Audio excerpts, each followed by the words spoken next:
Baik, terima kasih banyak atas kesempatannya, waktu yang sudah dipersilahkan oleh MC dan juga moderator. Menyapa adik-adik mahasantri, tentunya saya akan mengucapkan salam, mohon dijawab dengan sesemangat-semangatnya ya. Nanti kalau pada ngantuk, saya juga nggak akan semangat nyampaikan materinya. Bismillahirrahmanirrahim. Assalamualaikum warahmatullahi wabarakatuh.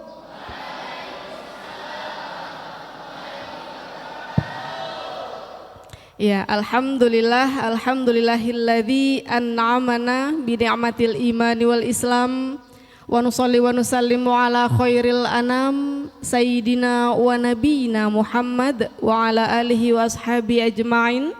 Amma ba'du, yang sama-sama kita hormati, kita takzimi Bapak Agus yang tak lelah-lelahnya menghidupkan masjid kita tercinta ini.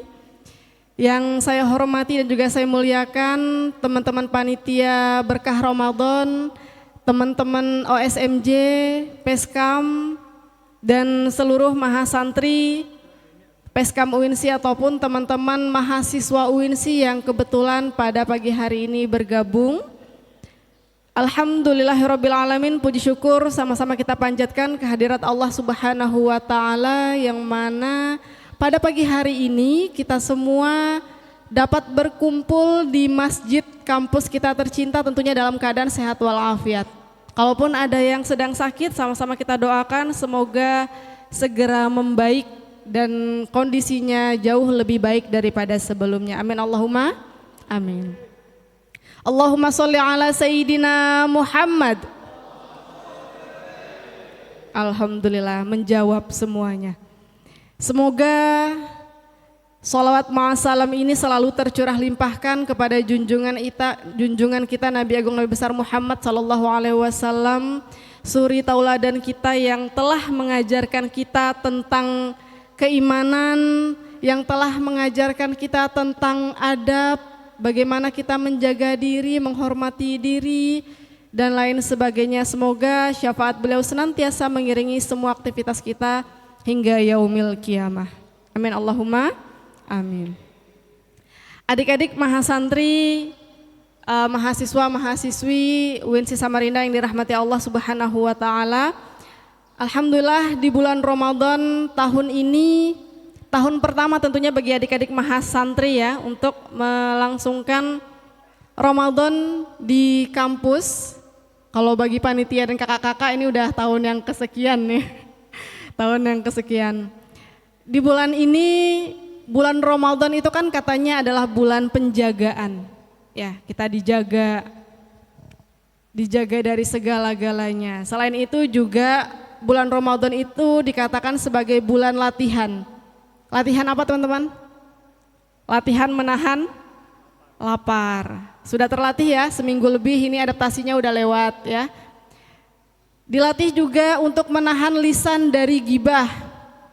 Nggak ada kan tadi nunggu saya datang sambil gibah, nggak ada ya? Nggak ada, cuman sharing informasi ya. Sharing informasi itu bukan gibah. Kemudian melatih diri dan pikiran dari syahwat. Nah, itu juga dilatih. Tapi pada pagi hari ini, siang hari ini, satu latihan yang bersama-sama mari kita tingkatkan, mari kita kuatkan. Mungkin redaksi informasinya kita sudah sering dengar, tapi apakah kita mengingat itu, apakah kita memperdalam itu untuk meningkatkan kesadaran diri tentang melindungi diri kita yang sangat amat kita cintai. Melindungi diri itu bukan hanya kita menggunakan pakaian untuk melindungi kulit kita biar tidak terpapar matahari, bukan hanya sekedar itu. Bagaimana di dalamnya juga kita lindungi, begitu teman-teman. Jadi pagi hari ini kita akan sama-sama mengingatkan diri kita sendiri, bagaimana kita melatih dan meningkatkan kesadaran kita untuk menjaga amanah fisik, ya, menjaga amanah fisik kita yang sudah diberikan oleh Allah Subhanahu wa Ta'ala, yang sesempurna ini bagaimana kita menjaga titipan Allah itu agar terhindar dari pelecehan dan kekerasan seksual. Naudzubillah min dzalik. Jangan sampai terjadi di diri kita, jangan sampai kita menjadi pelakunya, dan jangan sampai keluarga-keluarga kita pun menjadi salah satu di antaranya. Naudzubillah. Tapi realitasnya ya teman-teman, realitasnya saat ini banyak data, fakta menunjukkan data kekerasan bahkan di Kalimantan Timur sekalipun. Belum lama updatean dari UPTD PPA sama updatean dari DKP 3A Provinsi Kaltim itu nge-up setiap bulan dan setiap tahun data informasi kekerasan di Kalimantan Timur. Teman-teman bisa cek seberapa banyaknya.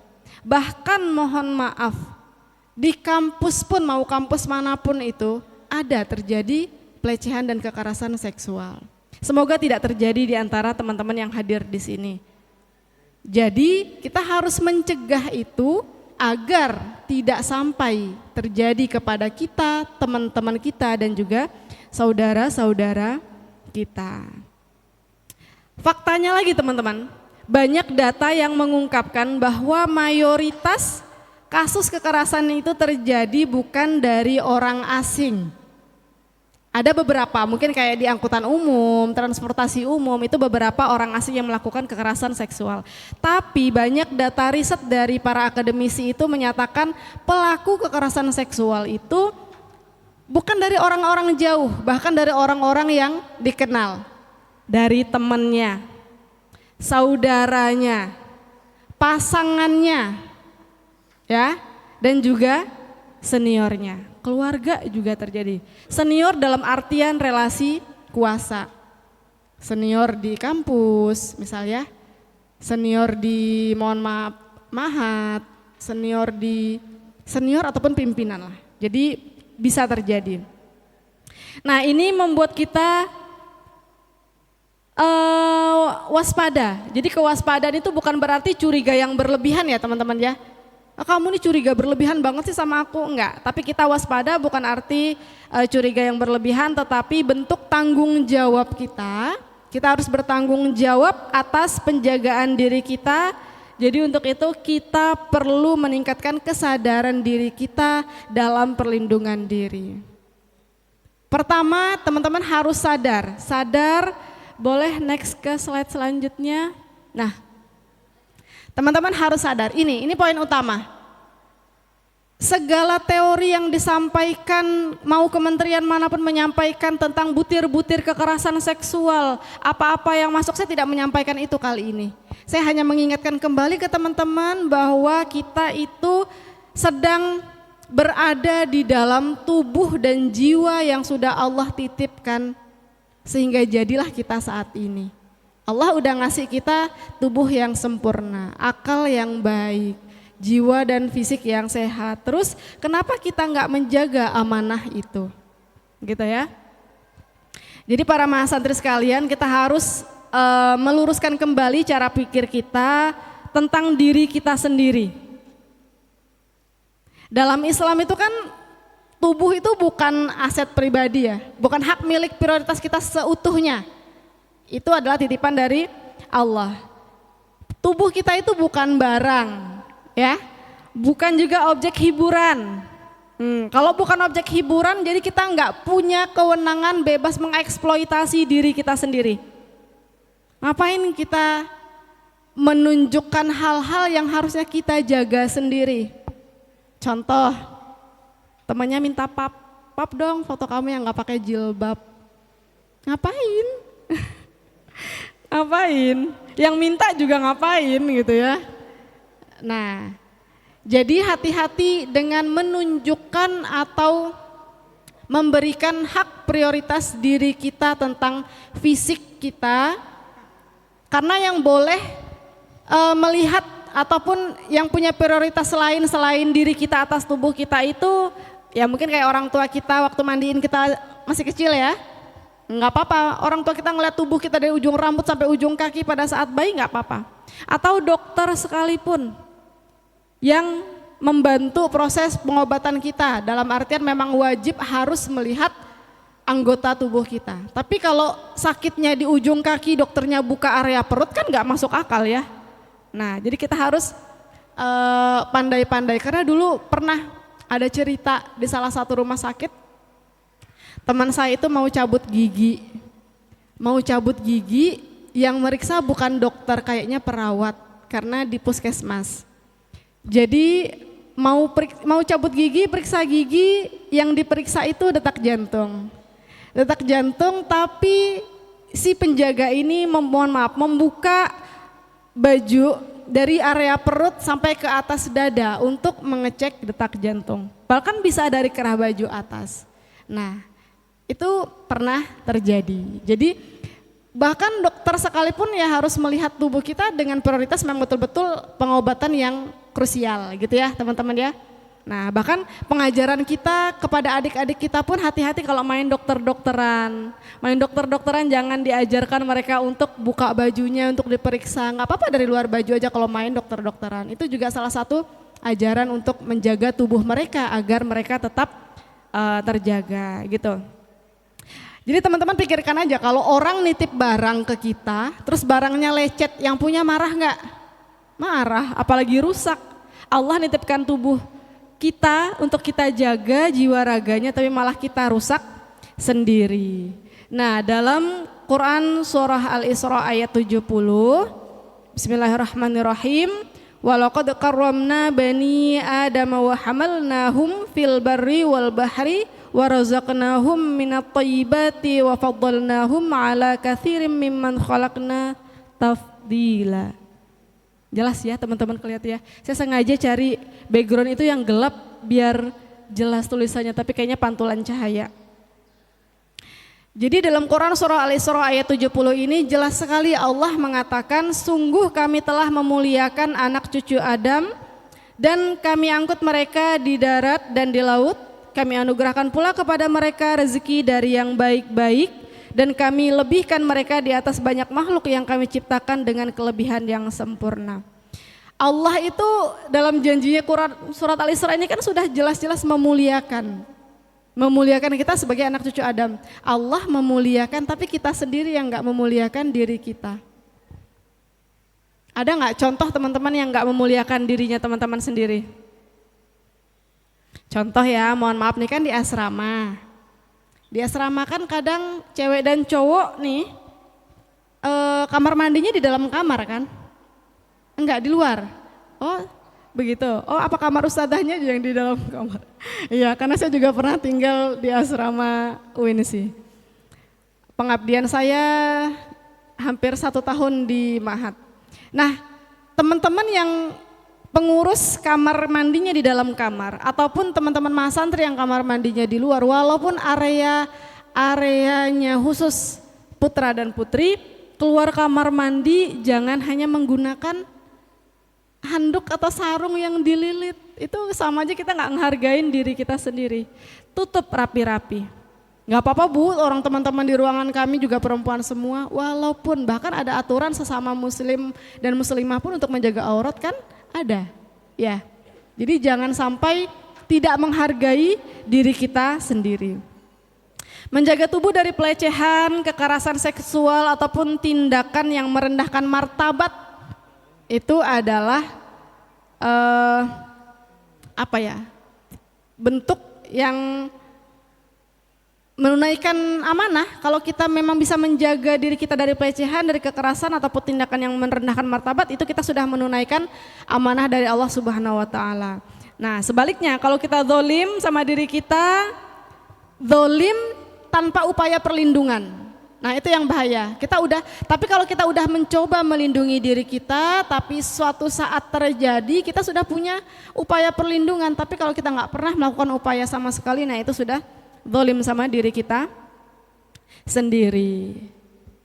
Nah, tadi di teman-teman yang maju di depan tadi ditutup juga dengan mengatakan semua yang kita lakukan akan dipertanggungjawabkan gitu ya. Nah, dijelaskan juga kok dalam kitab tafsir Ibnu Katsir, nih ayat yang ada di paling bawah Quran surah An-Nur ayat 24. Pada hari ketika lidah, tangan dan kaki mereka menjadi saksi atas mereka terhadap apa yang dahulu mereka kerjakan. Jadi semuanya secara individual akan bersaksi bagaimana dia dijaga, bagaimana dia diperlakukan. Tangan teman-teman dipergunakan untuk apa aja itu akan bertanggung jawab. Tubuh yang harusnya kita jaga, mohon maaf aurat-aurat yang ada dalam diri kita itu sudah kita jaga nggak? Mereka akan bersaksi sendiri tanpa kita perintah. Jadi kita nggak bisa ngerekayasa depan Allah, ya. Depan manusia mungkin kita bisa nutup-nutupi, tapi depan Allah kelak kita nggak punya otoritas untuk mengatur mereka harus menjawab apa. Nah begitu. Jadi kita harus sadar poin utamanya adalah kita harus ngejaga tubuh kita sebagai amanah. Kalau kita udah berpegang teguh kepada amanah ini, insya Allah semuanya akan dilindungi. Kita coba next ke slide selanjutnya. Teman-teman, kalau dalam maqasid syariah, ya, para ulama itu menyepakati tentang ad-daruriyatul khams. Ada 5 hak dasar. Teman-teman harus ingat ada 5 hak dasar yang harus dilindungi. Kita nggak akan bahas semua, nanti 2 poin aja yang akan saya bahas. Jadi 5 hak dasar yang harus dilindungi sesuai dengan maqasid syariah. Ada hifdzuddin, menjaga agama. Menjaga agama ini perlindungan terhadap keyakinan iman kita.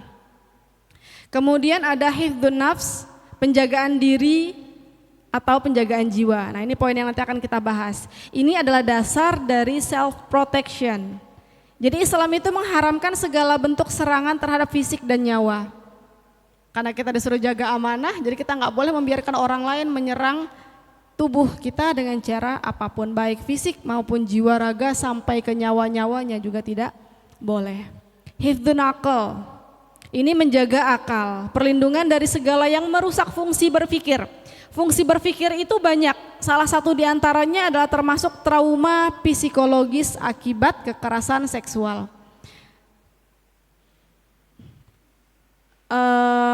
Saya ingin mencontohkan tapi saya ragu. Katakanlah di suatu tempat ada seseorang yang mengalami trauma psikologis akibat kekerasan seksual.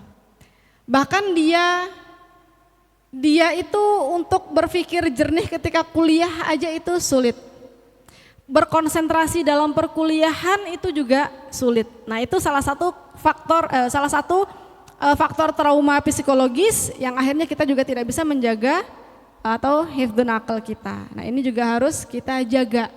Jangan sampai kita menjadi orang yang trauma akibat psikologis. Nah udzubillah min dzalik, andai di antara teman-teman ada yang pernah menjadi atau pernah melakukan, yang melakukannya segera bertaubat, yang pernah menjadi penyintas ataupun korban, kalau dirasa ada yang masih belum sembuh, silahkan datang ke tempat-tempat yang dianggap mampu membantu kalian agar sembuh dari trauma-trauma itu. Yang keempat, hifdzun nas, ini menjaga kehormatan. Nah, menjaga kehormatan ini teman-teman adalah perlindungan terhadap sistem reproduksi dan kesucian nasab kita. Teman-teman pernah dengar nggak dalam fikih, mohon maaf sekali, dalam fikih perkara menjaga kesucian nasab anak yang terjadi dari luar pernikahan, lahirlah seorang anak laki-laki dari hasil perbuatan di luar pernikahan, sekalipun orang tuanya menikah setelah itu, maka si laki-laki ini tidak akan bisa menjadi wali nikah bagi adiknya walaupun mereka sedarah kakak dan adik. Saking Allah menjaga nasab. Ya. Jadi hati-hati teman-teman, jangan sampai kita tidak bisa menjaga kehormatan reproduksi kita dan juga kesucian nasab kita kelak. Nah, jadi self protection ini sangat krusial di sini untuk mencegah perzinaan ataupun pelecehan. Jangan sampai terjadi perzinaan. Yang terakhir, hifdzul mal, tentang menjaga harta. Nah ini juga nggak akan kita bahas. Kita cukup nanti akan ngebahas bagian poin nomor 2 dan poin nomor 4. Gitu ya. Jadi self protection awareness ini adalah perwujudan nyata dari hifdzun nafs, menjaga jiwa, dan hifdzun nas yang menjaga kehormatan. Sebagaimana Ada kaidah mana tadi, kembali sedikit, ada kaidah. Nah, kaidah fikih dalam kitab Asybah wan Nadhair dikatakan ad-dhararu yuzalu. Segala bentuk kemudaratan atau kebahayaan harus dihilangkan dan ditiadakan. Jadi kemudaratan yang seperti apa Bu yang harus kita hapuskan? Jadi segala bentuk yang mendekati kemudaratan harus kita hapuskan. Kayak tafsir dari la taqrabuz zina, bukan dalam artian hanya dilarang berzina, tapi dilarang melakukan apapun yang mendekati atau menuju ke arah zina. Gitu. Ya teman-teman ya. Nah kita next lagi. Nah ini salah satu diantaranya. Teman-teman harus paham konsep ridho atau concern. Jadi kalau dalam tindakan pendampingan pelecehan kekerasan seksual itu kadang itu ditanya. Atau ada kalimat gini, Bu pelecehan itu nggak ada concernnya. Concernnya itu maksudnya nggak ada pengiyaan. Tidak ada persetujuan dalam sebuah pelecehan dan kekerasan seksual, ya. Jadi kita harus paham batas dan konsep ridho. Concern itu maksudnya mengiyakan, setuju. Nah, itu namanya concern. Makanya kalau kalian pernah dengar kalimat-kalimat, Bu pelecehan itu nggak ada concernnya loh, maksudnya tidak ada pengiyaan loh di dalamnya, tidak ada keridhoan loh Bu di dalamnya. Nah itu sudah masuk dalam kategori membatasi atau konsep ridho. Jadi dalam Islam itu kan sudah sangat tegas memberikan hak perlindungan bagi setiap individu yang 5 tadi ya. Islam sudah jelas menyatakan ada hak-hak dasar yang harus dilindungi. Kemudian maka tidak ada seorang pun atau siapapun yang berhak melanggar batas privasi atau menyentuh fisik kita tanpa dibenarkan syariat. Jadi nggak boleh ada siapapun, keluarga sekalipun loh ya. Makanya kan pernah terjadi pelecehan orang tua kepada anak, pernah dengar? Naudzubillah min dzalik. Pernah terjadi kasus asusila antara orang tua dan anak? Pernah ya, dengar ya? Nah itu juga jangan sampai terjadi, naudzubillah min dzalik. Jadi teman-teman harus paham bahwa tidak ada seorang pun siapapun yang berhak melanggar batas privasi atau menyentuh fisik kita tanpa hak yang dibenarkan syariat.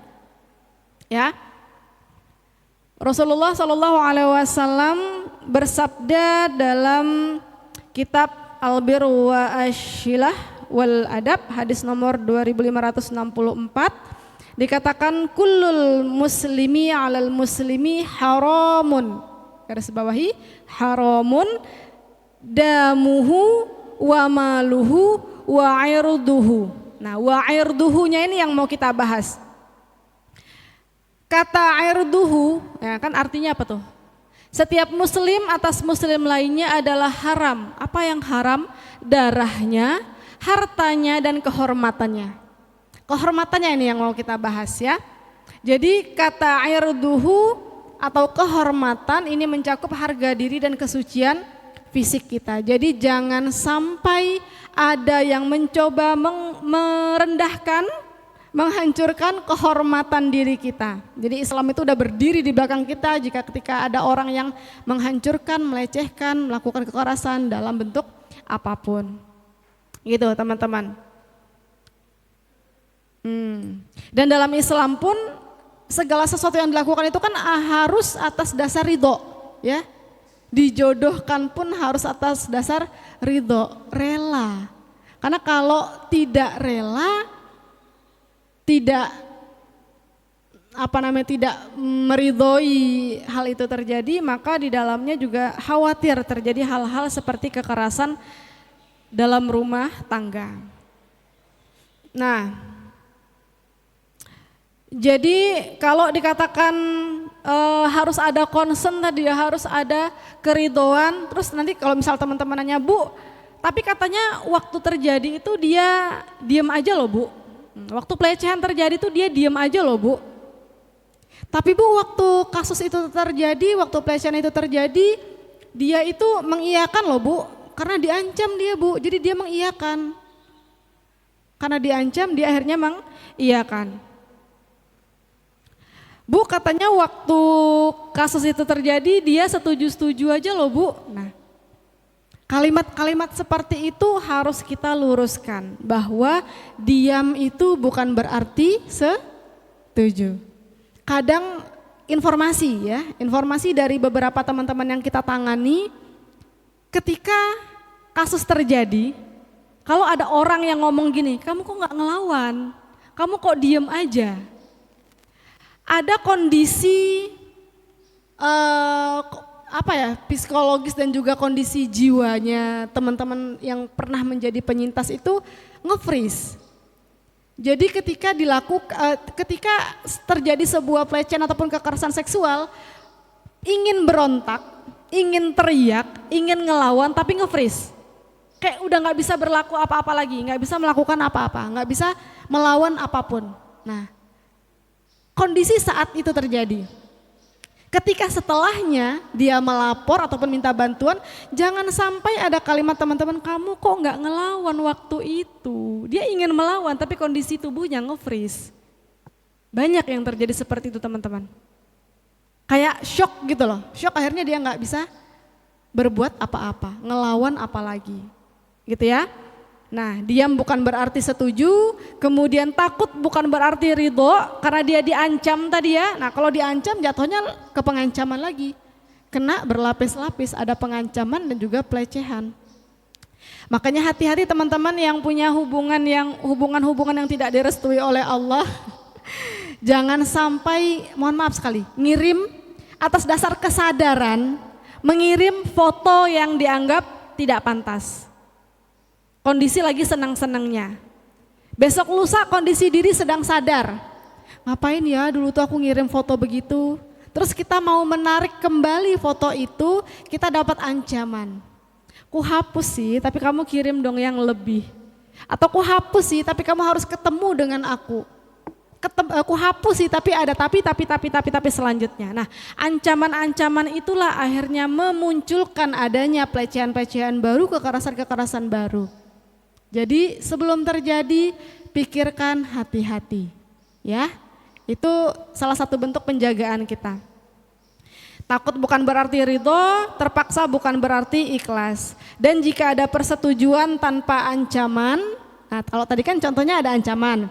Tapi kalau ini ada persetujuan tanpa ancaman, maka itu dinamakan perbuatan asusila.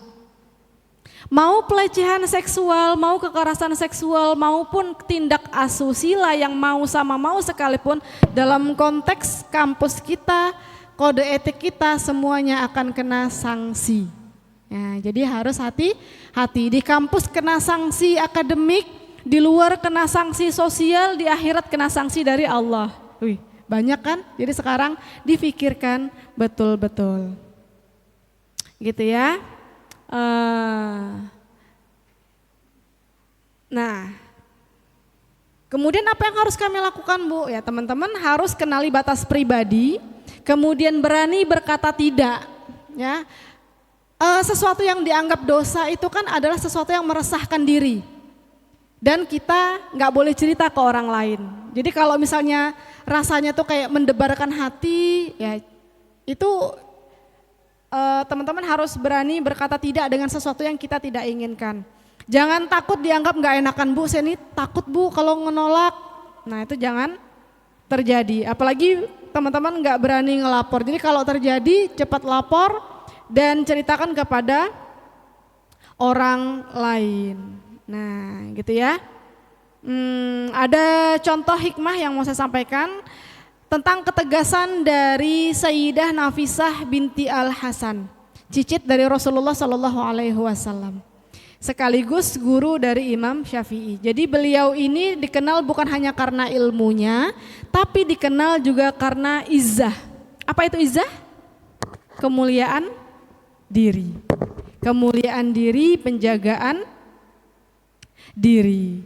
Nah nanti ada juga tentang izzah. Jadi beliau itu membangun batasan ya, teman-teman harus bisa membangun batasan yang sangat jelas tentang siapa yang boleh menemuinya dan bagaimana adabnya.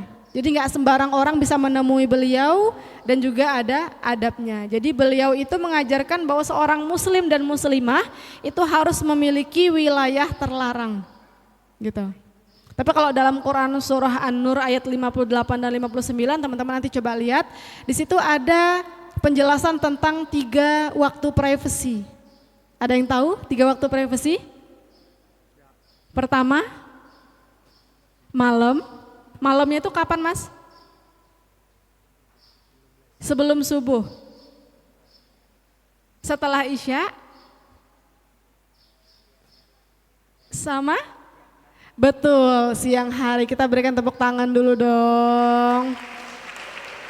Nah, teman-teman, dalam Quran surah An-Nur ayat 58 dan 59 itu ada 3 waktu privasi. Pertama, setelah Isya. Kedua, sebelum subuh. Dan yang ketiga, di siang hari saat beristirahat. Jadi kita sekalipun walaupun mau masuk ke kamar orang tua kita tapi sedang berada dalam 3 waktu tersebut, kita harus hati-hati dan meminta izin terlebih dahulu.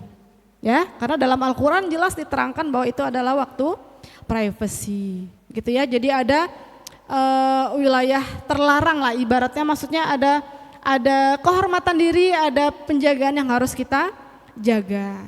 Coba next lagi. Kenapa dia lelah? Oke, sambil dengarkan aja. Selanjutnya kita akan ngebahas tentang teman-teman ini kan punya insting ya. Suka bersuudon atau husnudon? Imbang jangan-jangan dua-duanya. Nah, insting. Teman-teman harus kenali insting atau sinyal dari hati. Kadang tuh kita itu kelewat punya insting berlebih akhirnya curiga. Ya nggak apa-apa selama curiganya itu untuk menjaga diri kita nggak apa-apa. Jadi teman-teman harus kenali insting, kenali sinyal dari hati dan berani untuk menolak. Itu tentang ngebahas izah tadi loh ya, lanjutan dari izah tadi. Jadi kemuliaan diri, kemudian kekuatan diri, ya kita harus berani berkata tidak pada hal-hal yang tidak pantas, meskipun sekalipun dalam ancaman. Nah, kadang dalam ancaman itu yang bikin kita iya aja, dia manut aja. Itu yang tidak boleh. Atau manipulasi. Ini lagi rame nih grooming. Ya, ada nggak baca-baca berita tentang grooming? Grooming itu nggak nunggu dilakukan oleh orang luar. Grooming itu dilakukan oleh orang-orang terdekat kita. Ibu kasih contoh ya. Contoh. Maba-maba nih, biasa maba-maba dapat kenalan dari kakak-kakak tingkat gitu ya. Atau teman-teman sama-sama maba, baru-baru kenal, dipinjemin buku. Contoh aja nih ya, mohon maaf ya, contoh aja. Dipinjemin 1 buku. Wah, bagus ya bukumu ya. Aku suka loh baca bukumu. Iya, kalau kamu suka baca buku, nanti ke kosku aja. Aku punya loh banyak koleksi buku yang lain. Itu manipulasi grooming. Hati-hati teman-teman. Ada kesepakatan, ada manipulasi yang dia buat untuk mendapatkan hal lebih yang dia inginkan. Hati-hati. Jadi nggak perlu nunggu dari orang luar. Saya juga kebetulan sedang nulis buku anak, dalam salah satu bab di dalamnya tentang grooming. Contoh yang saya buat di dalamnya itu ada 2. Salah satu, kan ini untuk anak-anak SD ya, untuk ngasih tahu mereka, untuk menjaga diri mereka. Salah satunya tentang grooming. Contoh yang saya buat ada 2, salah satu diantaranya adalah anak-anak SD lagi main sepak bola. Terus tiba-tiba datang pelatih yang ngasih tahu, ih kamu bagus loh, keren loh, cetak gol loh. Ini bapak kasih hadiah. Dikasih hadiah sepatu yang bagus. Kira-kira diterima nggak sama anaknya? Diterima. Terus bapaknya bilang gini, anaknya bilang gini, Pak ini sepatunya mahal loh, saya nggak mau nerima. Atau saya bilang mama saya dulu ya. Saya bilang mama saya dulu kalau saya dapat hadiah dari bapak. Jangan bilang mamamu, ini rahasia kamu dan rahasia bapak. Kalau kamu mau, bapak punya loh koleksi sepatu banyak banget di rumah. Nanti kamu main ke rumah bapak kasih sepatu-sepatu koleksi terbatas. Hatinya akan berdebar. kenapa saya nggak boleh ngasih tahu orang lain? Nah, kalau ada tanda-tanda seperti itu, fix manipulasi ataupun grooming. Ya, kenapa saya nggak boleh ngasih tahu orang lain? Atau kasus yang pertama tadi, nanti main aja ke kosku, aku punya banyak buku. Oke deh, nanti aku datang sama temanku ya. Jangan, kamu aja yang datang sendiri. Nah, kalau sudah ada tanda-tanda itu, alamat teman-teman harus hati-hati, ada manipulasi yang akan mengarah ke pelecehan dan kekerasan seksual. Kamu ini curigaan banget nggak? Curigaan itu untuk menjaga marwah kita. Sekalipun teman, ya, Bu dia kan cuma teman saya. Iya dia teman kamu, tapi kan setan bukan teman kita. Kan setan ikut nanti kalau kita cuma berdua. Dia teman kita, setannya bukan teman kita. Itu ya, jadi harus hati-hati dengan hal-hal yang dibalut dengan ancaman ataupun manipulasi, grooming. Nah, jadi izah bagi santri itu bukan sombong. Wih sombong betul nih mas santri satu ini, bukan. Izah itu kita sedang menjaga kehormatan diri kita. Kita memiliki kesadaran tinggi bahwa martabat kita itu sebagai hamba Allah yang paling mulia adalah yang dirinya terjaga, gitu ya. Nah, ada hadis Rasulullah SAW dalam hadis riwayat Abu Dawud, hadis nomor 4700 sekian, dikatakan wa man qutila duna ahlihi fahuwa syahidun. Ini penggalan terakhir ya, di depannya masih ada ayatnya lagi. Jadi jangan Bu ayatnya lo hadisnya lo bukan begini. Di depannya ada hadis lagi, ini hadis pucuk-pucuknya, ujung-ujungnya. Dan siapa yang terbunuh karena membela keluarganya atau kehormatannya maka ia syahid. Hadis ini itu ngasih tahu banget saking kita harus menjaga kehormatan diri kita dan kehormatan keluarga kita, sampai ada hadis yang mengatakan kalau kita ngejaga kehormatan keluarga kita, mati sekalipun kita kondisinya mati syahid. Gitu ya, jadi kita harus menjaga harkat martabat kita. Jangan biarkan rasa sungkan itu jadi salah tempat. Bu saya nggak enak Bu, soalnya dia kiai saya. Bu nggak enak Bu, soalnya dia ustadz saya nggak enak Bu, nolak soalnya dia senior saya nggak enak Bu, nolak itu sahabat saya. Jangan sampai keakraban itu memanipulasi kalian untuk menjaga marwah kalian sebagai muslim muslimah yang baik. Next. Nah, bicara tentang insting tadi ya, kadang insting itu datang bukan hanya untuk diri kita, kadang insting itu datang untuk teman kita. Kita tuh ngelihat, ntar instingku bilang kayaknya dia lagi nggak baik-baik aja deh.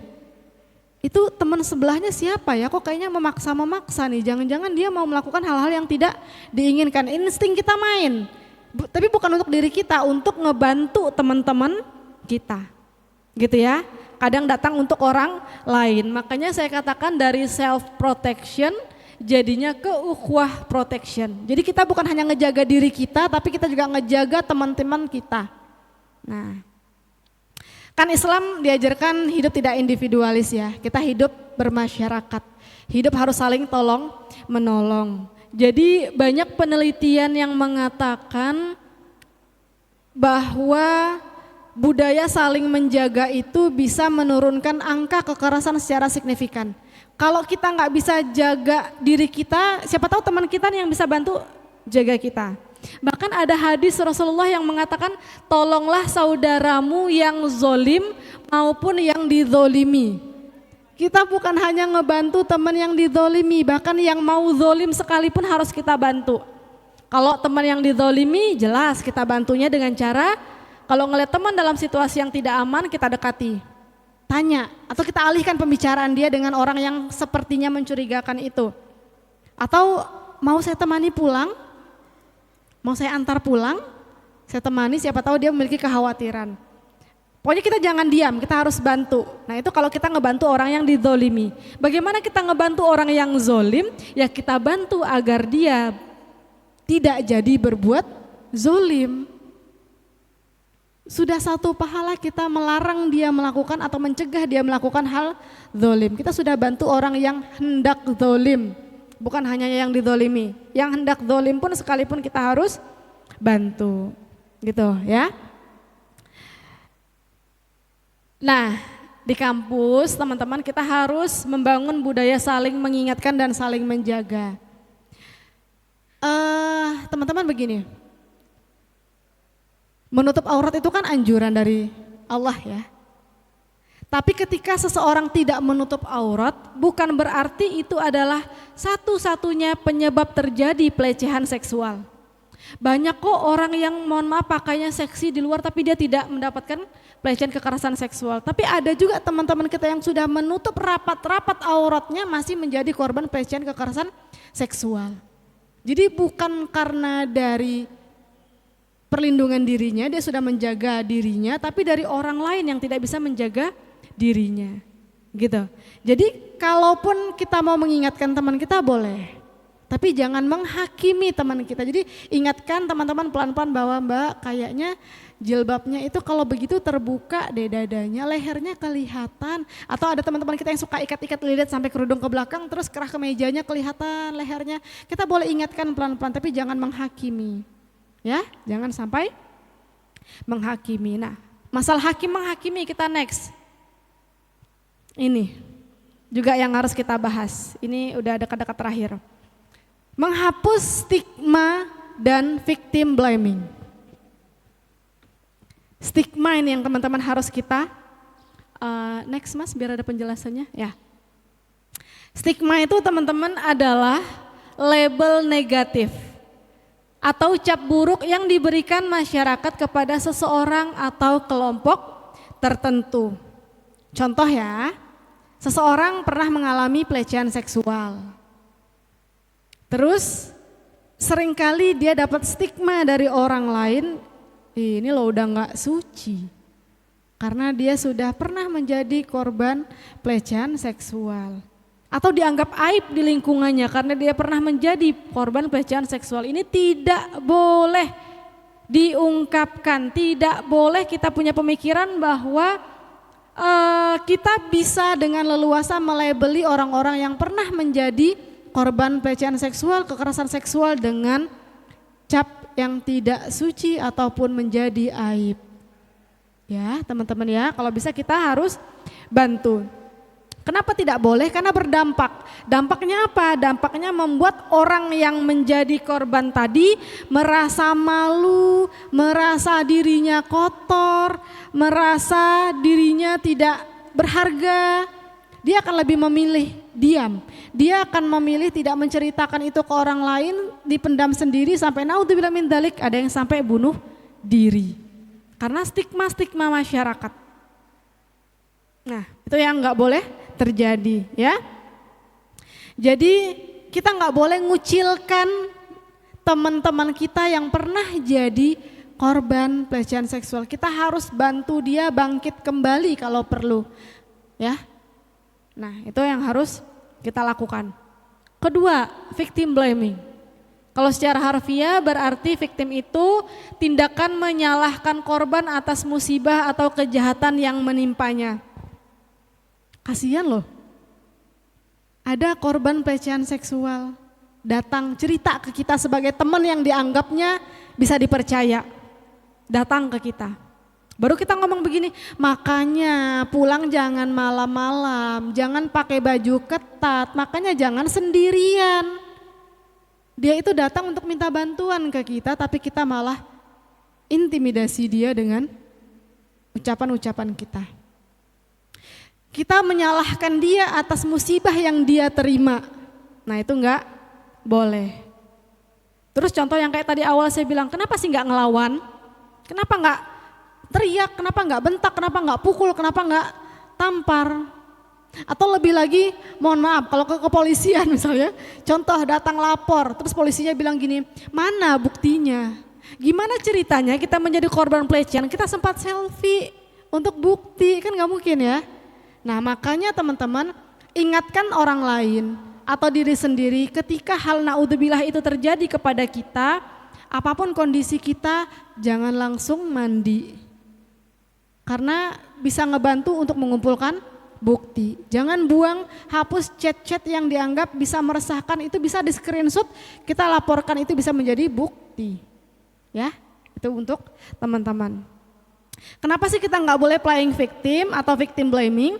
Karena korban bisa merasa bahwa apa yang terjadi itu karena salahnya. Iya sih ya, ini salahku gitu. Nah, itu trauma psikologisnya gara-gara kita victim blaming itu bisa lebih dalam lagi. Ngeri loh, trauma bagi korban kekerasan seksual itu luar biasa.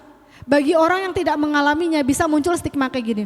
Halah, lebay banget sih, sampai gitu betul. Nah, itu bagi orang yang gak pernah ngalamin. Tapi bagi orang yang pernah ngalamin, ngelihat sesuatu yang mirip sekalipun atau kejadian yang hampir sama, ngeliat orang yang mirip, warna baju yang sama itu bisa memunculkan trauma. Kata orang lain bisa lebay, tapi bagi dirinya sakit luar biasa lahir batin. Jadi jangan seenak-enaknya mengeluarkan stigma-stigma yang tidak baik gitu ya. Jadi Islam itu nggak suka kalau orang udah sakit malah kita sakitin lagi. Dia udah tersakiti atas kasus yang terjadi malah kita sakiti dengan stigma-stigma yang luar biasa. Nah, penelitiannya siapa? Penelitiannya Sabina mengatakan bahwa trauma akibat kekerasan bisa panjang dan dalam. Jadi dukungan sosial adalah faktor penting dalam proses pemulihan. Ada salah satu teman saya cerita, kasus terjadi di tempatnya teman saya, di kampus lain.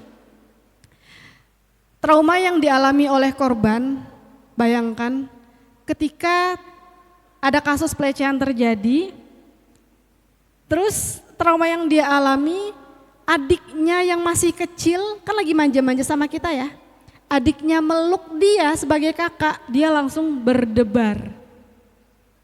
Karena ada trauma di dalam dirinya. Dalam loh trauma orang yang mengalami pelecehan atau kekerasan seksual itu. Jadi kita sebagai teman harus hati-hati. Jadi kalau ada teman yang datang ke kita bercerita kepada kita, tolong didengarkan tanpa menghakimi. Kalau kalian gak bisa ngasih solusi, tolong bantu arahkan mereka ke tempat yang bisa membantu mereka. Ya, jangan dihakimi, jangan diinterogasi. Terus kamu diapakan lagi? Terus. Teman-teman, bagi korban pelecehan seksual, bercerita berulang-ulang kali tentang kasus yang dia alami itu sebuah trauma mendalam.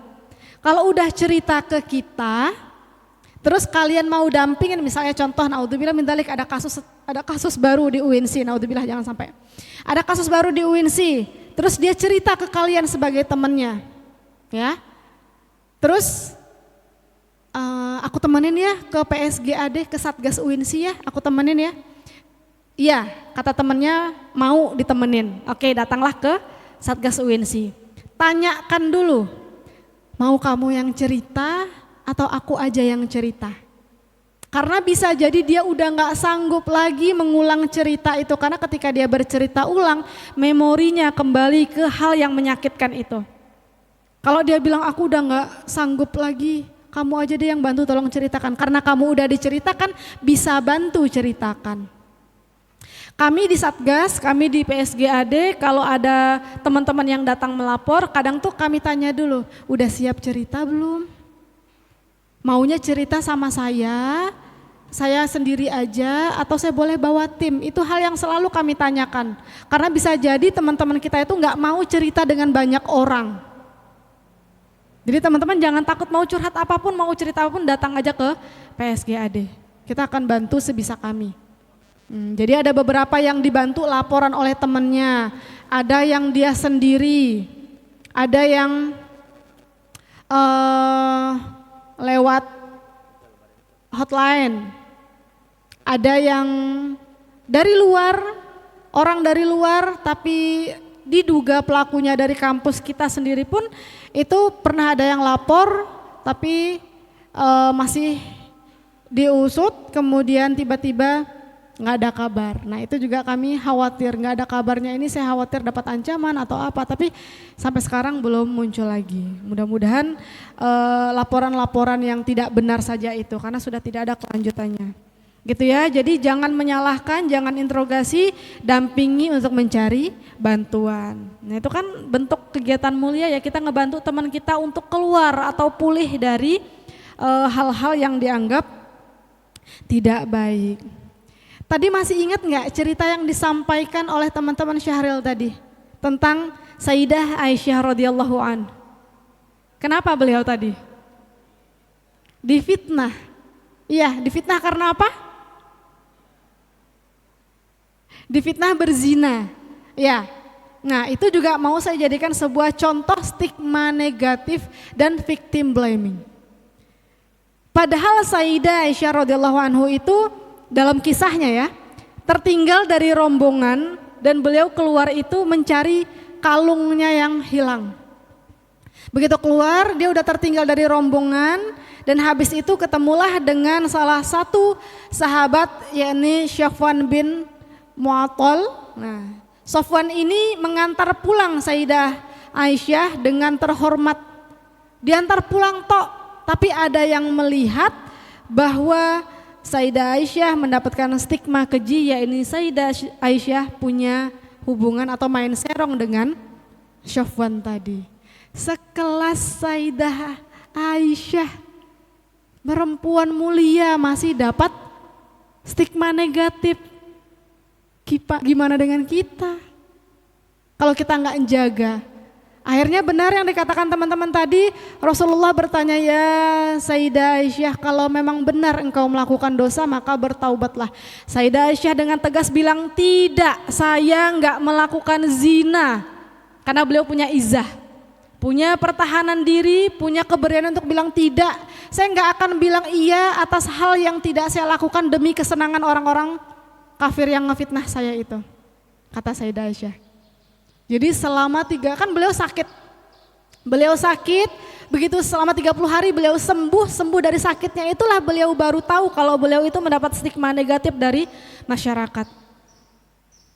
Dan dia didiamkan oleh Rasulullah. Tapi saat itu juga Allah Subhanahu wa taala membersihkan nama beliau dan turunlah Quran surah An-Nur ayat 11 sampai 21. Jadi asbabun nuzul turunnya Quran surah An-Nur ayat 11 sampai 21 itu salah satunya karena cerita atau kisah yang dialami oleh Sayyidah Aisyah.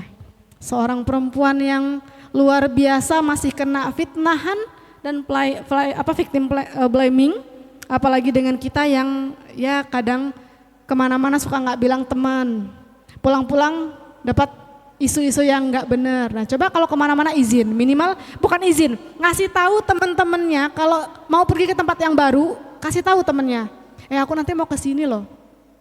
Andai terjadi hal-hal yang tidak diinginkan, teman-temannya tahu, gitu ya, teman-temannya tahu. Nah jadi ingat-ingat kita harus dampingi teman-teman kita yang datang ke kita untuk meminta bantuan. Next, kayaknya ini udah selesai. Teman-teman, ada perumpamaan gini aja, kita menganalogikan diri kita sebagai sebuah masjid yang megah. Masjid yang luar biasa. Masjid yang megah di tepi jalan biasanya punya pagar. Ya. Pagar itu apakah untuk membatasi masjid dengan para jamaah yang mau datang? Enggak. Tapi untuk menjaga kesucian masjid itu agar hewan-hewan liar tidak masuk. Agar orang-orang yang berniat jahat di dalamnya tidak masuk. Sama halnya dengan diri kita. Ketika kita memiliki self protection, itu adalah pagar untuk diri kita sendiri agar orang-orang yang punya niatan-niatan jahat itu bisa terhempaskan karena kita udah punya benteng. Jadi kalau enggak kita sendiri yang ngejaga diri kita, jangan berharap orang lain bisa menjaga kita seutuhnya. Gitu. Ya, jadi self protection adalah pagar. Jadi itu membuat kita menjadi tertutup, ya, itu tidak membuat kita tertutup secara negatif, tapi justru akan membuat kemuliaan di dalam diri kita tetap terjaga. Jadi berpakaian baik sekalipun, tapi kalau hati, jiwa, dan pikiran kita nggak baik, ya tidak akan menjadi tameng apa-apa. Baru-baru terjadi di pengadilan agama, di pengadilan negeri, kasus yang di Kalimantan Timur, teman-teman baca kasus pelecehan berapa orang yang di pesantren Tenggarong, ya. Nah, itu kan yang dilakukan oleh ustadznya. Kita cross check lagi itu kebenarannya, teman-teman. Jadi jangan sampai terjadi naudzubillah min dzalik. Jadi teman-teman, harapan saya mulai saat ini mari bersama-sama kita jaga diri kita tingkatkan iman dan takwa kita, berpegang teguh bahwa tubuh kita ini adalah amanah yang sampai mati pun harus kita jaga kehormatannya, ya. Jangan hanya pada bulan Ramadan kita menjadi orang yang baik, tapi setelahnya pun kita harus menjadi hamba yang baik. Sebagai penutup, ya, ini pesan saya untuk diri saya dan juga teman-teman semuanya bahwa Ramadan bukan hanya tentang 30 hari ini saja, tapi juga tentang 11 bulan setelahnya. Jadi jangan hanya menjadi orang yang baik selama Ramadan, tapi juga menjadi orang yang baik 11 bulan setelah Ramadan. Ya, mari sama-sama kita tetap menjadi pribadi yang lebih baik sekalipun Ramadan nanti akan berakhir. Itu aja yang mungkin bisa saya sampaikan. Kurang lebihnya mohon maaf jika ada hal-hal yang menyinggung. Saya tidak ada niat bermaksud apapun, hanya ingin bersama-sama mengingatkan teman-teman sebagai adik-adik saya di kampus ini agar kita terhindar dari segala macam mara bahaya. Andai pernah terjadi semasa sekolah dulu pelecehan dalam bentuk apapun dan ada trauma yang dirasa belum sembuh, silakan datang ke PSGAD. Kami punya layanan aduan untuk pendampingan pemulihan korban dan juga pelaku. Begitu. Jadi bukan hanya korban yang kami dampingi, pelakunya pun kita bantu agar jadi manusia yang jauh lebih baik agar tidak ada korban-korban lain selanjutnya. Demikian yang dapat saya sampaikan. Ihdinas shiratal mustaqim, wallahumma muwaffiq ila aqwamit thoriq. Assalamualaikum warahmatullahi wabarakatuh. Baik, terima kasih kami ucapkan kepada Ustazah atas pemaparan materinya. Selanjutnya tiba kita di sesi diskusi tanya jawab. Kami persilahkan kepada seluruh mahasantri untuk bertanya, yang ingin bertanya silakan mengangkat tangan. Baik, kami persilakan kepada Pak Agus. Terhadap kasus pelecehan semacam ini, perzinahan, saya mendengar dan mengikuti kajian, itu kita dilarang ikut nge-share, dilarang ikut mempublikasikan. Nah, kasus yang terjadi itu kan di-share tuh fotonya kemana-mana. Saya sempat ditanya, Pak Agus fotonya mana? Enggak, saya enggak berani karena ada larangan untuk itu. Bahkan kemudian komentar, menghakimi segala macam, baik pelakunya maupun korban. Nah kemudian korban pun juga tidak bisa menahan diri, mengupload dirinya bahwa saya ini korban gitu. Di media sosial berarti dibaca dunia. Nah ini pencerahan seperti apa ketika kita mendengar, melihat kasus seperti ini, bahkan mungkin ada foto-foto yang tidak senonoh, itu kan betul-betul dilarang kita untuk ikut nge-share, mempublikasikan.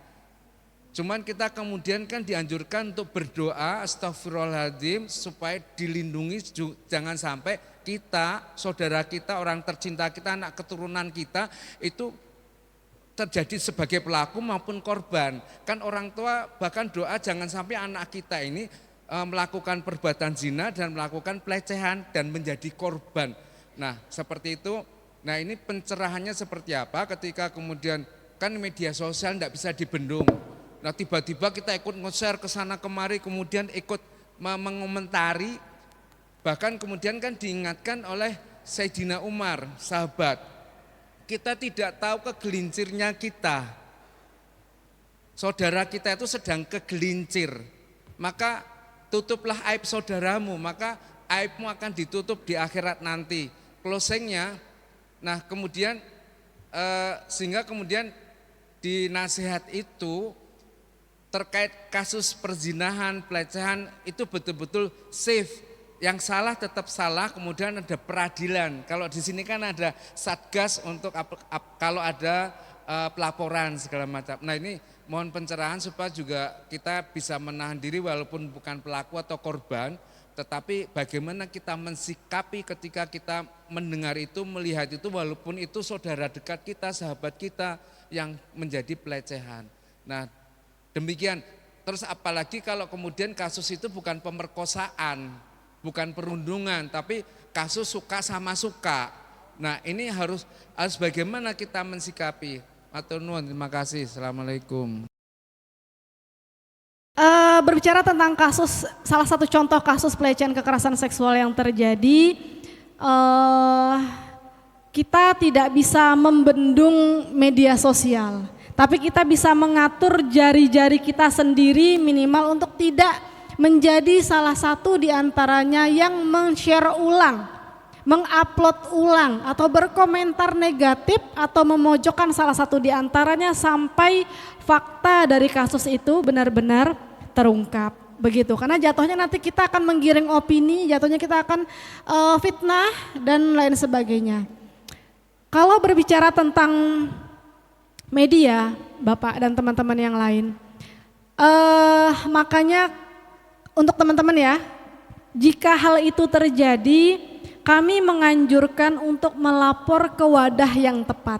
Pertama, kenapa kami bisa menyayangkan misalnya di luaran sana ada hal-hal yang tidak untuk dikonsumsi publik tapi tershare keluar-luar, karena bisa jadi pada saat tersebut laporannya tidak di wadah yang tepat, sehingga dokumentasi yang harusnya menjadi bukti yang tidak boleh disampaikan kepada siapapun itu menjadi konsumsi publik, ya kan? Nah, tapi kalau teman-teman dari awal lapor ke tempat yang tepat, insya Allah mereka punya kode etik bahwa tidak boleh men-share kayak yang disampaikan Pak Agus tadi. Jangankan men-share fotonya, buktinya, menceritakan ulang kronologinya saja tidak boleh, walaupun sesama anggota Satgas. Itu, jadi ada tim penanganan. Nah, bagian penanganan itulah yang boleh melihat buktinya secara real. Jadi mohon maaf Pak, saya kasih contoh kalau di kampus kita ya Pak, penanganannya kalau ada bukti yang masuk, itu tidak semua anggota Satgas ataupun anggota PSGAD bisa lihat bukti tersebut. Nah, jadi jangan lagi ragu untuk datang ke Satgas. Jadi tidak, anggota kami saja tidak semuanya tahu, apalagi orang luar.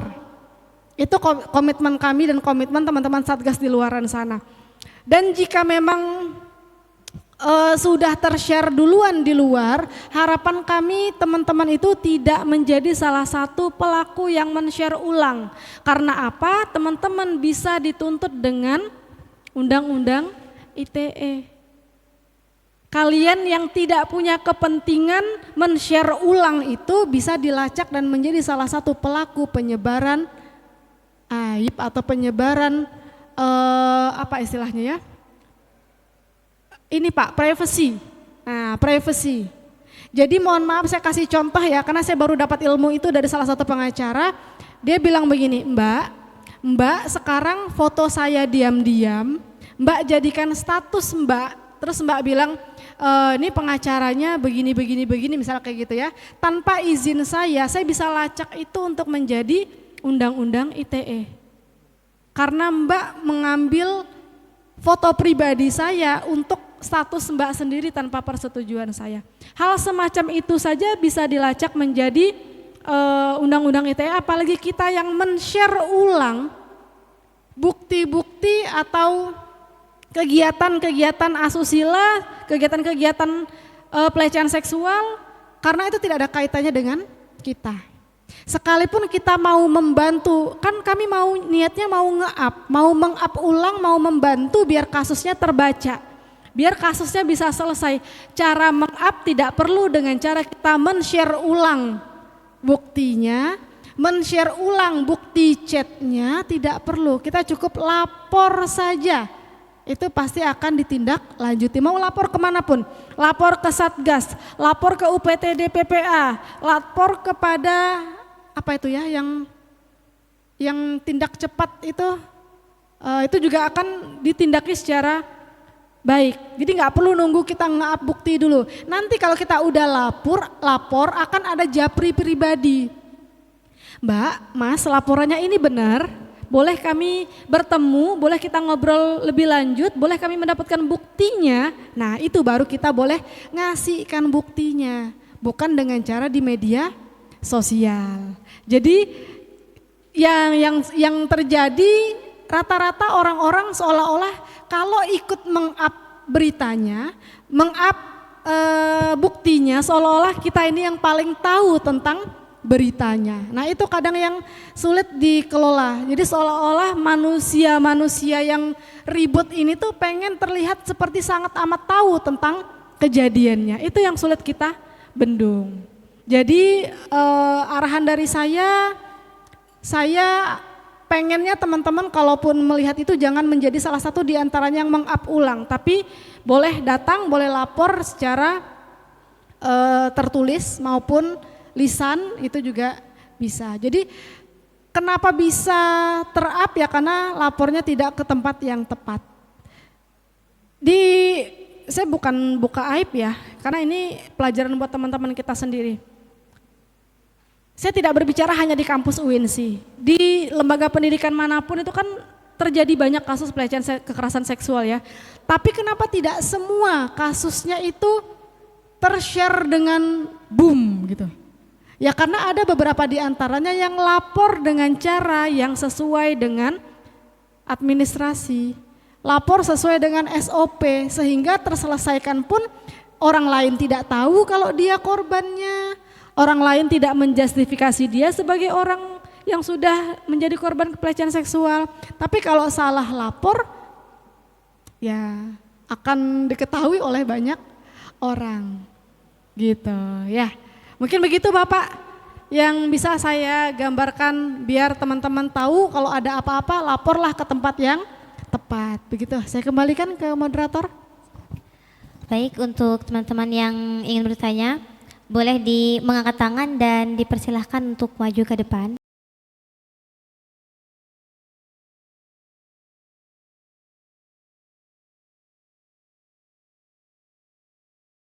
Assalamualaikum warahmatullahi wabarakatuh.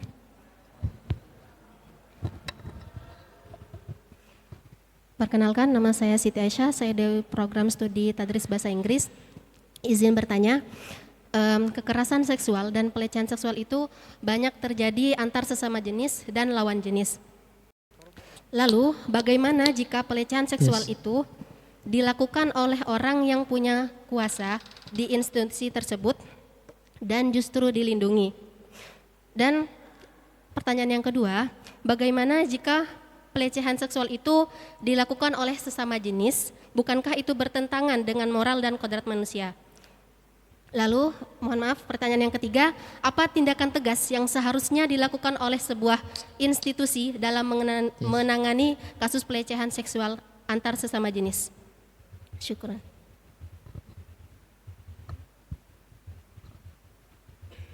Baik, Assalamualaikum warahmatullahi wabarakatuh. Sebelumnya terima kasih atas kesempatannya. Perkenalkan saya Agustina dari Prodi Pendidikan Agama Islam semester 2. Jadi izin bertanya Ustazah, di era sekarang ini kan banyak sekali korban kekerasan seksual yang justru mengalami tekanan psikologis yang berat karena merasa malu, takut disalahkan atau tidak dipercaya oleh lingkungan sekitarnya juga. Pertanyaannya, bagaimana peran masyarakat khususnya dalam lembaga pendidikan dan tokoh agama dalam membangun lingkungan yang lebih aman dan bisa mendukung korban agar berani berbicara dan mendapat keadilan, terlebih untuk orang-orang yang introvert dan tidak punya banyak relasi dalam pertemanan. Terima kasih. Permisi Ustazah, saya ada pertanyaan. Saya pernah membaca sebuah kasus dan di kasus itu ada sebuah pelecehan yang secara paksa, dan jika pelakunya ini melakukan pelecehan secara paksa gini dan tanpa sengaja si korban ini tuh membunuh kayak sebagai bentuk perlindungan diri, ia membunuh tanpa sengaja ia membunuh si pelaku ini. Itu bagaimana dalam kondisi perempuan itu? Karena dalam hukum pembunuhan itu juga dilarang, tapi pelecehan juga dilarang. Jadi bakal serba salah banget itu jadi korbannya. Saya ingin Gimana tanggapan bagaimana kalau misalnya kita menjadi si korban tersebut? Nauzubillah min dzalik. Syukran Ustazah. Pertanyaan dari saya begini Ustazah, ada contoh studi kasus laki-laki dan perempuan, laki-lakinya ini kakak tingkat dan perempuannya adik tingkat. Kemudian laki-lakinya ini sering tiba-tiba pukul kepala, terus tuh merangkul, dan yang saya lihat itu perempuannya risih Ustazah. Tapi perempuan ini nih merasa itu kakak tingkat dan juga perempuannya ini kurang bisa untuk membela diri Ustazah. Nah, bagaimana caranya untuk perempuan ini bisa menolak Ustazah dengan tegas, dan juga selain caranya itu dengan menghindari. Dan bagi saya yang melihat ini, bagaimana caranya saya untuk membantu teman saya ini Ustazah, begitu. Baik, menjawab pertanyaan yang pertama tentang kasus pelecehan ataupun kekerasan seksual yang dilakukan oleh yang memiliki relasi kuasa, ya. Relasi kuasa baik itu pimpinan, baik itu senior gitu ya, karena ada juga tadi pertanyaan yang tentang senior yang melakukan pegang-pegang gitu ya. Jadi teman-teman harus hati-hati, bukan hanya nunggu pemerkosaan, nunggu dipegang, bahkan catcalling pun itu udah masuk kategori pelecehan. Jadi kalau teman-teman mau lapor itu juga sudah bisa. Nah, tidak dibenarkan sekalipun seorang pimpinan melakukan sebuah tindak asusila, apalagi sampai ke pelecehan kekerasan seksual, karena itu juga sudah masuk kategori yang berbeda, asusila dengan kekerasan seksual. Karena amanah yang diberikan kepada seorang pimpin itu kan seharusnya tidak menjadi kuasa atas hak tubuh ataupun hak apapun atas anak-anak buahnya, ya. Itu memang tidak boleh dilakukan. Jadi kalau sampai terjadi, apa yang harus kita lakukan? Tetap di mana-mana berani lapor. Pimpinan kita sekalipun kalau kita nggak berani lapor ke orang lain, minimal ada satu teman yang kita anggap bisa dipercaya dan memiliki keberanian, laporkan atau sampaikan, ceritakan. Maka tugas teman yang ngedengarkan tadi sama kayak kasusnya Mbak ini, kita harus bantu. Bantunya silakan dengan cara apapun. Bantu dengan cara melapor, temani, atau jangan biarkan dia sendiri untuk bertemu dengan pimpinan yang selalu meminta bertemu, misalnya kayak gitu ya. Kayak ceritanya Walid jadi cerita ya begini.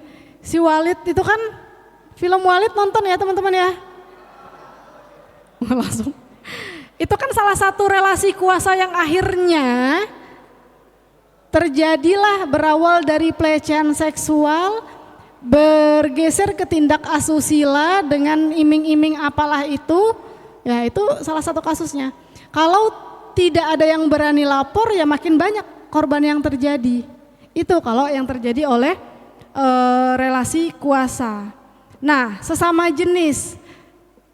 Kalau sesama jenis ini, teman-teman, makanya tadi di awal saya pernah bilang penjelasan etika pergaulan, adabul muasyarah, etika atau adab pergaulan. Sekalipun dengan sesama jenis, tutup aurat kita dengan baik, lindungi marwah kita sebagai perempuan, jangan sampai membangkitkan syahwat yang, apalagi mohon maaf ada yang punya penyimpangan seksual, ya. Hati-hati, naudzubillah min dzalik, perempuan dengan perempuan, laki-laki dengan laki-laki, hanya karena, mohon maaf, contoh, teman-teman di asrama mungkin ada yang punya rambut pendek. Tidak semua perempuan itu punya 100% sisi feminim. Dia punya beberapa persen sisi maskulin. Nah, jangan sampai gara-gara punya beberapa persen sisi maskulin muncul syahwat si perempuan ini ngeliat, wah ini gagah, ini ganteng karena rambutnya pendek.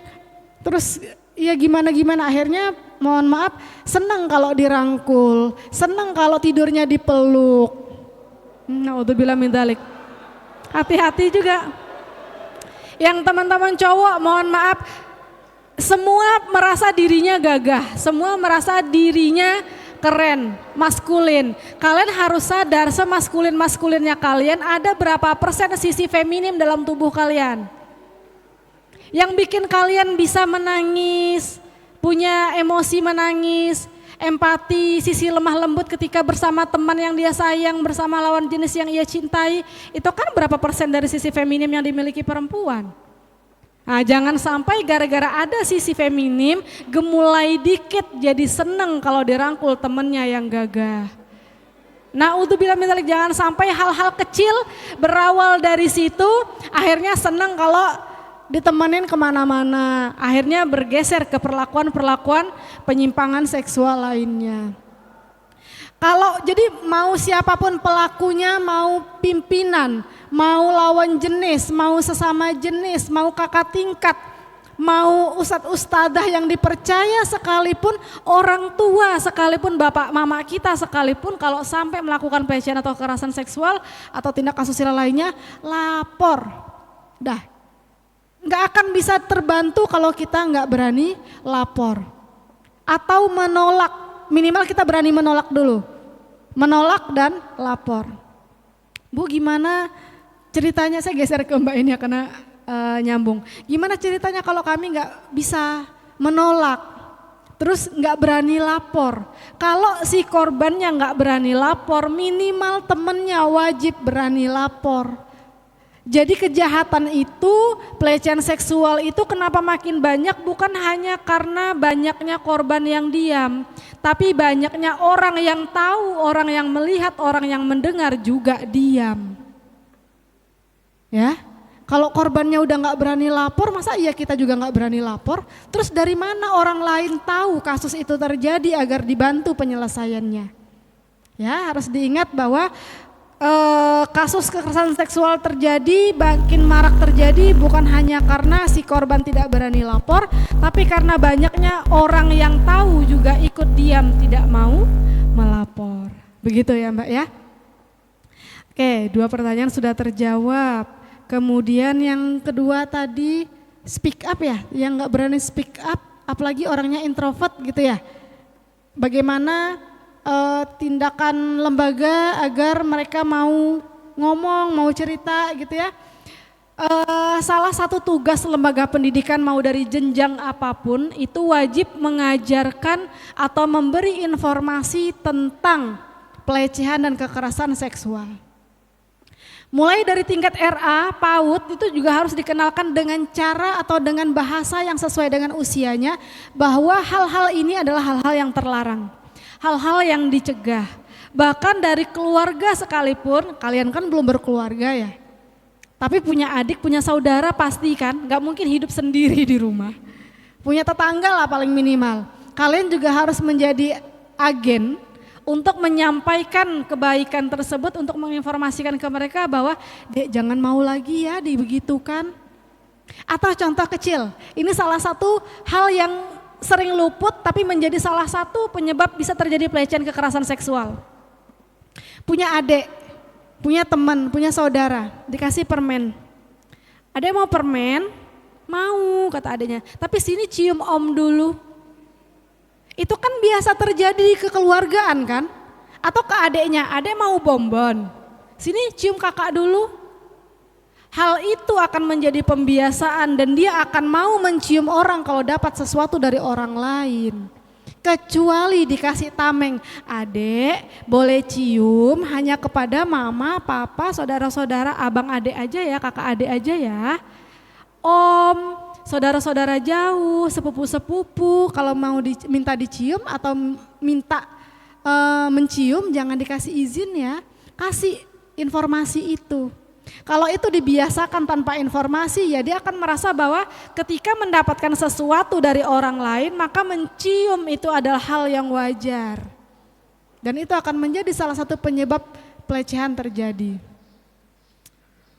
Grooming juga harus dikasih tahu ke anak-anak adik, kalau dapat apa-apa dari ibu gurunya, dapat apa-apa dari bapak gurunya, jangan langsung diterima ya nak, apalagi diajak ke tempat-tempat yang tidak ada orang lain. Harus ajak temennya ya dek, nah itu harus dikasih tahu ya. Nah jadi itu harus diinformasikan. Kalau di lembaga pendidikan wajib bahkan apa ya, pokoknya PUG, pengarus utamaan gender di Kaltim pun itu mengharuskan semua lembaga baik perguruan tinggi itu punya layanan aduan. Mau bersifat bunyinya apapun tapi punya layanan aduan.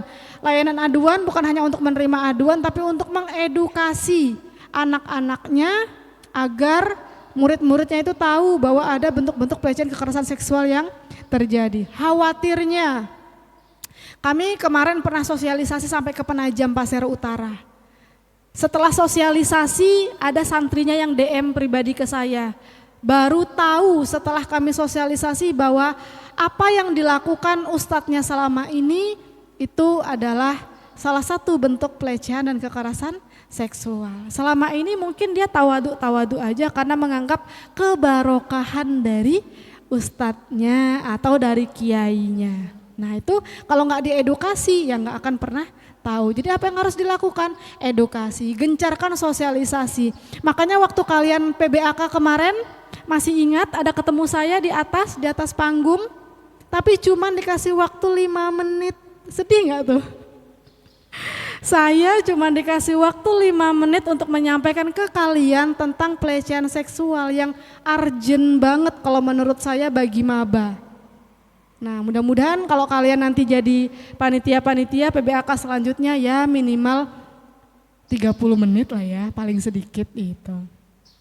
Setahun yang lalu pernah juga kami tidak dapat momen tapi sebagai bentuk komitmen kami mengedukasi anak-anak baru kami masuk ke fakultas-fakultas. Siapa nih OSMJ yang masih ingat PSGAD nyusup ke PBAK fakultas minta waktu 15 menit bawa spanduk kami, bawa standing banner untuk mengedukasi bahwa poin-poin ini adalah bentuk-bentuk pelecehan kekerasan seksual jangan sampai terjadi. Karena bentuk komitmen kami jangan sampai adik-adik yang lagi berada di masa puber-pubernya, lagi seneng-senengnya, lagi mungkin ada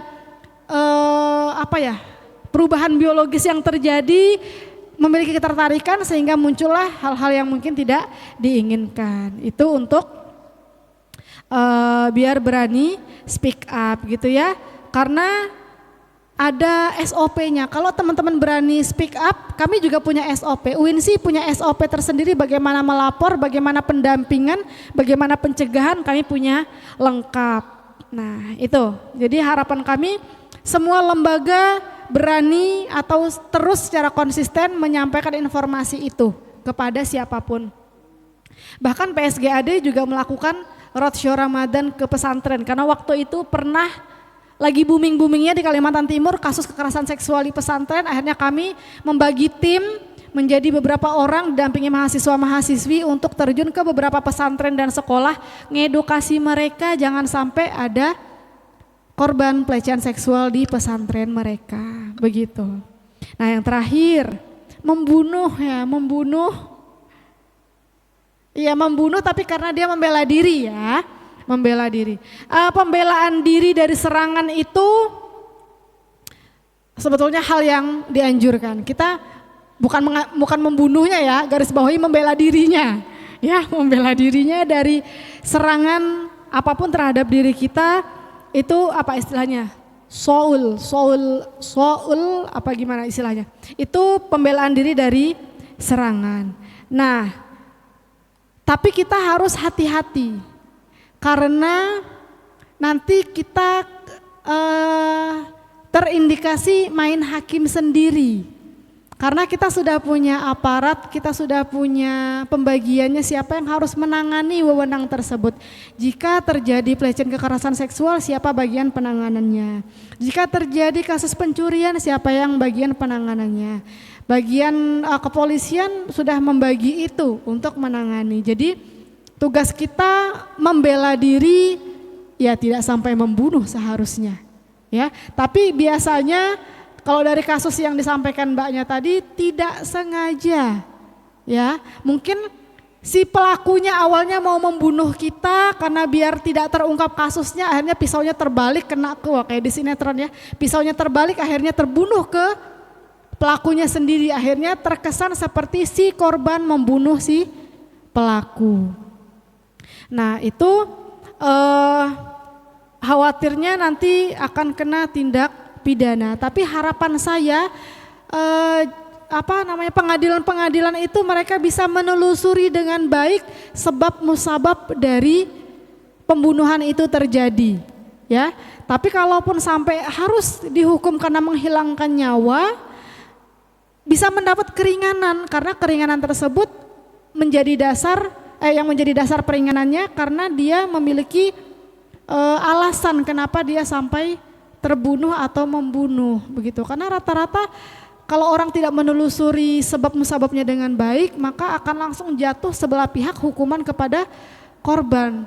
Jadi makin udah jatuh tertimpa tangga, udah menjadi korban pelecehan, tidak sengaja terbunuh, hukuman sosialnya, hukuman pengadilannya jatuh semua ke dirinya, begitu. Nah itu yang harus hati-hati. Jadi harapan saya kalau sampai terjadi, lakukan perlawanan fisik yang sewajarnya saja, begitu. Tidak sampai membunuh. Tapi jika terdesak sekali, kalau sampai terdesak sekali yang menurut kita membahayakan diri kita, diperbolehkan syariat untuk membunuh nggak ya?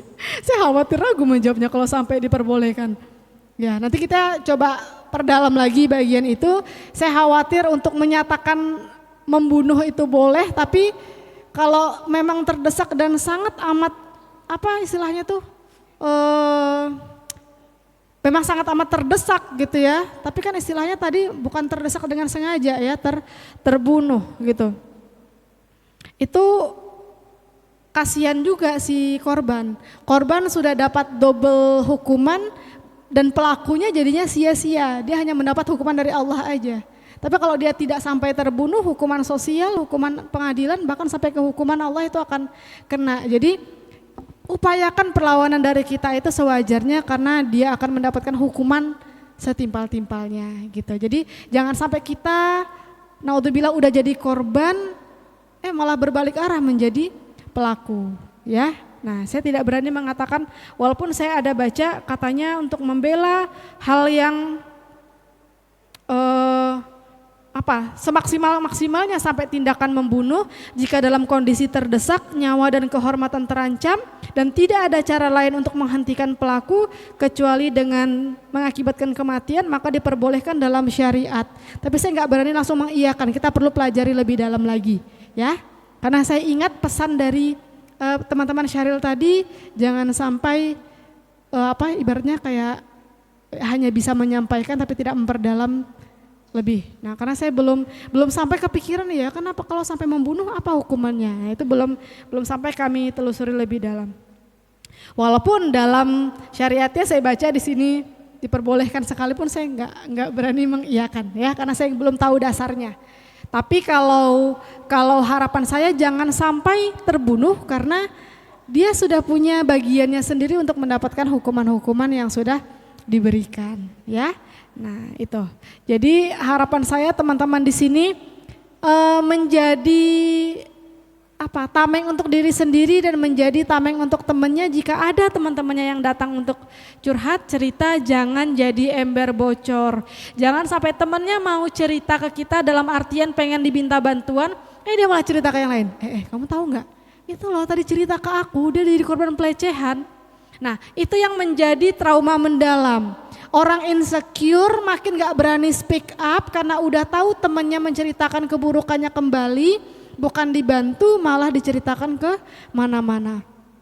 Dan kalian sebagai sebagai korban, jangan sampai memilih teman untuk cerita itu teman-teman yang bocor. Pastikan kebenarannya bahwa teman kita itu adalah teman yang amanah, yang berani, yang bisa bantu kita. Jadi jangan cerita ke sembarang orang. Bahkan teman-teman yang datang ke kami sekalipun akan kami tanya, Mbak, Mas udah cerita ke siapa saja? Itu pasti kalimat-kalimat itu kami tanya. Sebelum memulai mendengarkan kronologi kejadiannya, kami menanyakan dulu sudah pernah cerita ke siapa, mau cerita sendiri atau temannya, udah siap cerita atau belum. Nah itu juga hal-hal yang harus kita pertanyakan. Gitu, mungkin itu saya kembalikan. Baik, kami terima kasih kepada Ustazah PDI. Alhamdulillah terjawab semua pertanyaan dari teman-teman yang sempat ditanyakan karena keterbatasan waktu. Jadi kita tutup